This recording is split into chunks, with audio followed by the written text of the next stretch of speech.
So we got the squad. Homegirl is on the vacuum.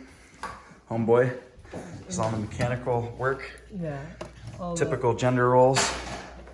Look at that fine tuning, eh? Hey! You love it. Anyway, we are working on the cheapo escapo Edgerton, getting the interior cleaned, detailed. It's a little bit dirty. So Paige is getting that taken care of. There's a little bit of stuff on the seats, a little stuff on my arm. I got some stuff back there. I guess she's cleaning out back. Anyway, we are trying.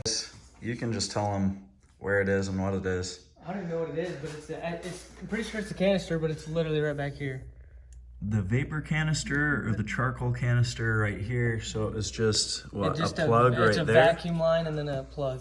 Okay, and then two 10 mils? 8 mils. 8 mils. I thought it was 10 mils and then I was wrong. So got the part from the parts store, the valve, the supape. I probably can't go in the video. But we got the part put in there. We could paint that black and do a little blackout. We could do a blackout. That'd be sick. Chrome delete. Chrome's disgusting. Yeah. We could do a little race tint on the headlights so it's stealthy. Spray paint it jet black. This thing could be the Hellcat, you know? It's got a V6 in it, dog. True. This could hurt some feelings. So from the YouTube video that we watched, it said just to get this silicone stuff and clean this out. And it says that this gets dirty, which it's very dirty. Yeah. So hoping that this is the cause of the issue, it was saying spray on the microfiber pretty liberally. And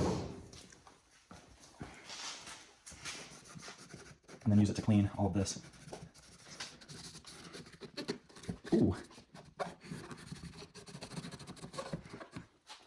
Grab some more. Yeah, there was already a little dirt there. Oh. Get in the trunk and get that little float thing. You already put some. Oh! Oh, baby! I think she needs a wash. Just kidding, I found it. Oh, wow. Clean that off, though. It's got a little bit. Go rinse it with water? Yeah, that's fine. Water and fuel. Yeah.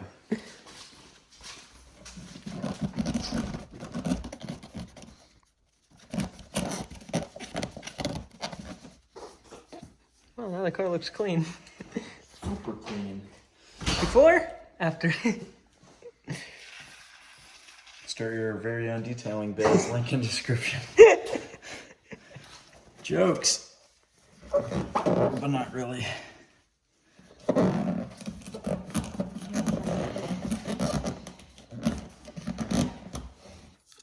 Yeah, so if you need to like use a gas jug or whatever, you'd stick this in and then fill.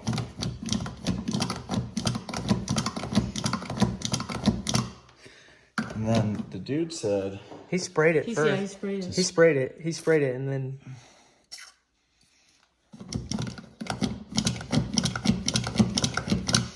and engine detonates.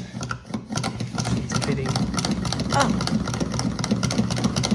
He's got it, baby, that help.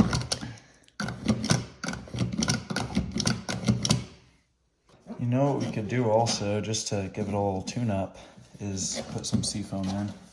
Really? Yeah. Oh yeah, that's right. Do you have some? Yep. In the barn? Yep. Come. What does that do? What does seafoam do? It basically, I don't really know. It cleans out. They use water from the ocean. It's like sea foam.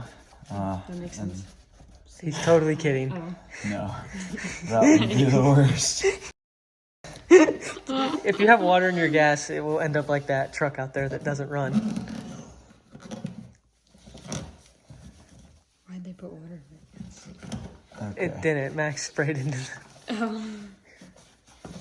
I'd say this is much better. I'd say that is very clean.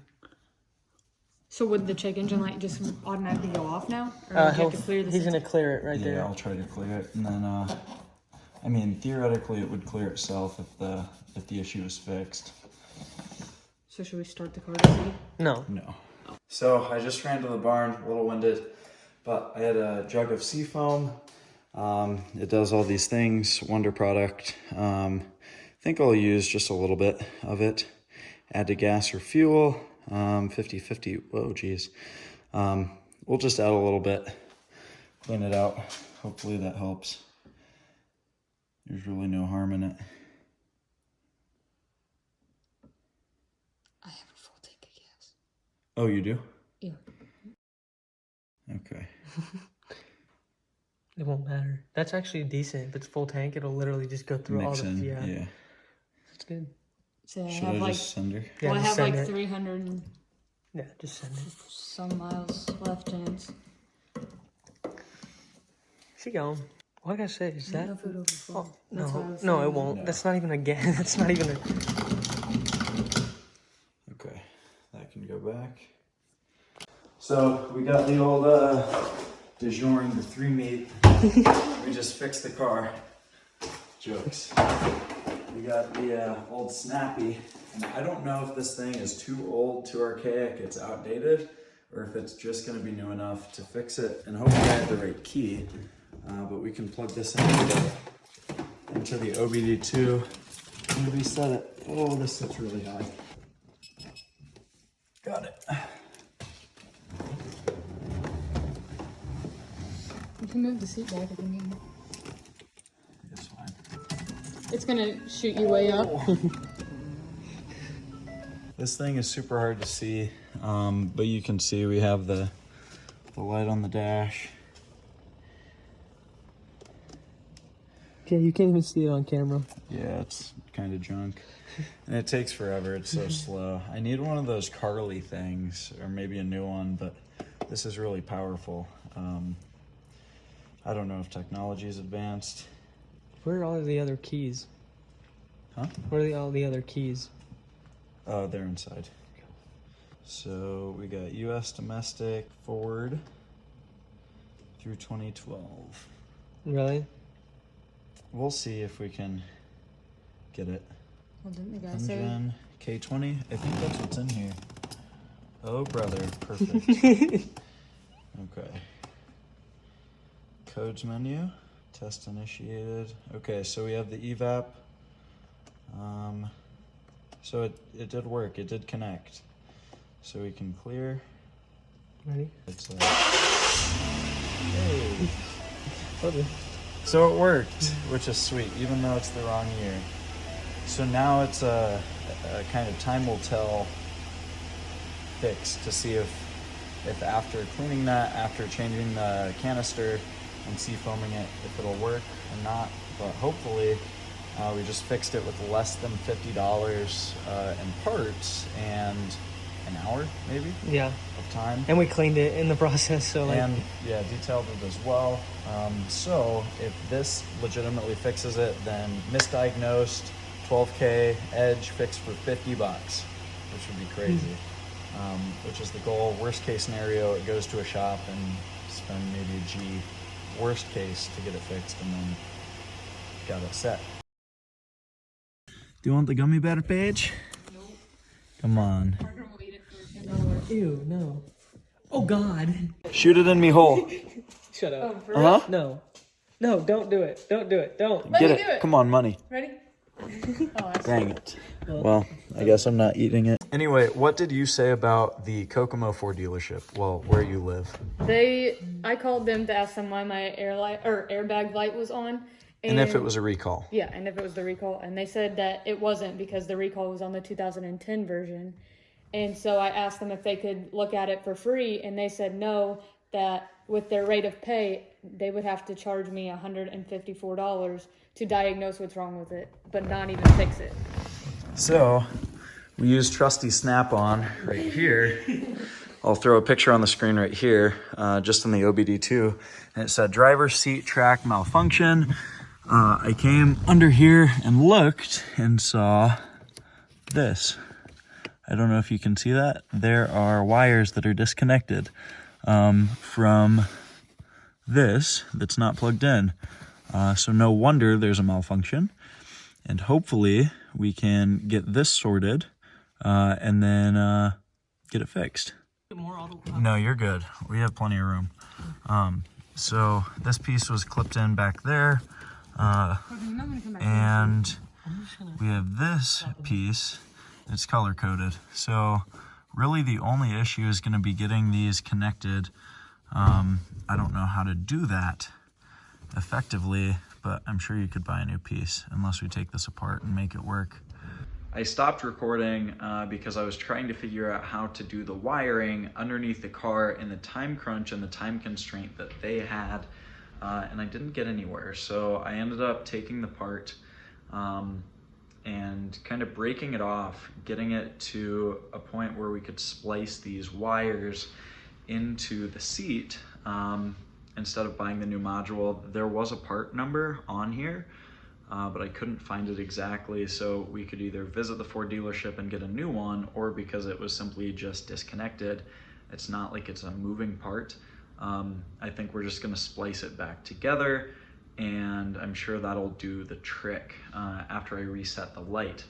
Anyway, they were in a time crunch, they had to leave, so Paige's car is gone. The bad news is we didn't get to addressing this, but the good news is that it's been a few days have elapsed and no light.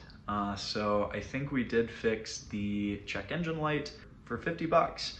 And that means we got the junk misdiagnosed Ford Edge fixed for a really good deal. So the final thing to do is gonna be this, but I don't think I'll make another video on it. Anyway, I just wanted to update you on getting the car fixed, getting some closure to that. It didn't end up being the filler neck. We just looked up the code and a YouTube video I'll throw.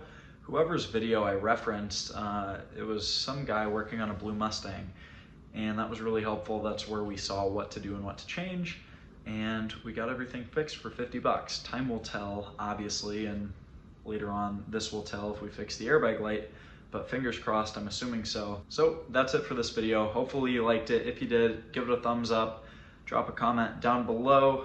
Hopefully it was helpful if you're dealing with any sort of codes. Maybe it inspired you to pick up a vehicle that may have a few problems and take advantage of being able to fix it cheaper than maybe what the parts store is recommending, or maybe what a dealership would charge, especially in the case with this airbag.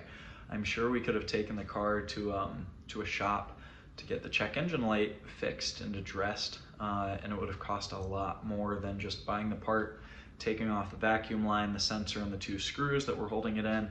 Super simple job, added tons of value. Now it's really solid for a really, really good deal. So make sure you're subscribed to the channel if you want to see me working on more vehicles, getting more deals, and learn how to drive for free. There's a program linked down below if you're interested in getting a step-by-step guide on exactly how to do just that. But with that in mind, I will see you on the next one. Peace.